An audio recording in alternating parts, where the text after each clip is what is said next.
అందరికీ నమస్కారం. 4016 రూపాయల ఆసరా పెన్షన్కి సంబంధించి సూపర్ గుడ్ న్యూస్ అప్డేట్ వచ్చింది. తెలంగాణ రాష్ట్రంలో జూలై నెలాఖరులో జూలై 30 లేదా 31లో రాహుల్ గాంధీ గారితో కాంగ్రెస్ ప్రభుత్వం ఒక సభను నిర్వహించబోతుంది. ఈ సభలో 4016 రూపాయల ప్రకటన ఉండబోతున్నట్లుగా విశ్వసనీయ సమాచారం చాలా స్పష్టంగా అర్థమవుతుంది. ఎంతమంది లబ్ధిదారులు ఉన్నారు, ఎంతమంది అనర్హులు ఉన్నారు, ఎన్ని పెన్షన్లు రద్దు చేస్తున్నారనే ప్రకటన రేపు అసెంబ్లీలో జరగబోయే సమావేశాలలో రాష్ట్ర ప్రభుత్వం ఒక ప్రవేశపెట్టబోతున్నట్లుగా తెలుస్తుంది. ఈ 23వ తారీఖు నాడు ఎప్పటి నుండి 4016 రూపాయల పెంపు ఉంటుంది అనేది కూడా ప్రకటించబోతున్నారు. ఈ పెంపుకి సంబంధించి ఆగస్టు నెలలో ఈ లబ్ధిదారులకి 4016 రూపాయలు అందబోతున్నాయనే సమాచారం అయితే స్పష్టంగా అర్థమవుతుంది.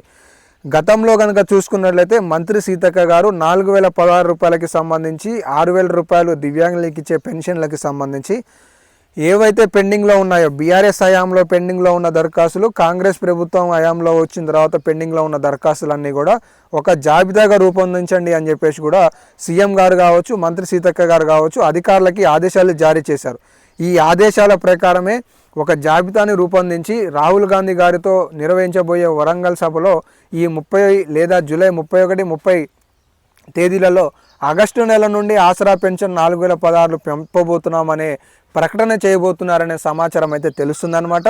ఆల్రెడీ మనందరికీ తెలుసు 12,000 కోట్ల రూపాయలు ఉన్న బడ్జెట్ని ఇప్పుడు 22,000 కోట్లకి రాష్ట్ర ప్రభుత్వం అసెంబ్లీ సమావేశాలలో ప్రవేశపెట్టబోతున్నట్లుగా తెలుస్తుంది.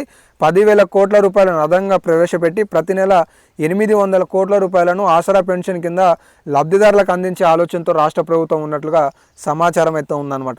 సో నిన్న ఏదైతే 2 లక్షల రుణమాఫీకి సంబంధించిన కార్యక్రమం ప్రారంభమైందో తెలంగాణ రాష్ట్రంలో మిగిలిన 2,500 రూపాయలు మహిళలకు ఇచ్చేది, అలాగే ఆసరా పెన్షన్ 4016 రూపాయలకు సంబంధించిన ఈ కార్యక్రమం ఉందో ఇది ఈ రాహుల్ గాంధీ గారి సభలో ఈ ప్రకటన చేయనున్నట్లుగా సమాచారం అయితే ఉంది. సో ఇంకా ఏమైనా అధికారికంగా లేటెస్ట్ అప్డేట్స్ వస్తే మరెన్నో తెలియజేస్తూ ఉంటాను కాబట్టి మిస్ కావద్దు అనుకుంటే మన ఛానల్ని సబ్స్క్రైబ్ చేసుకొని ఫాలో అవుతుండండి. ధన్యవాదాలు.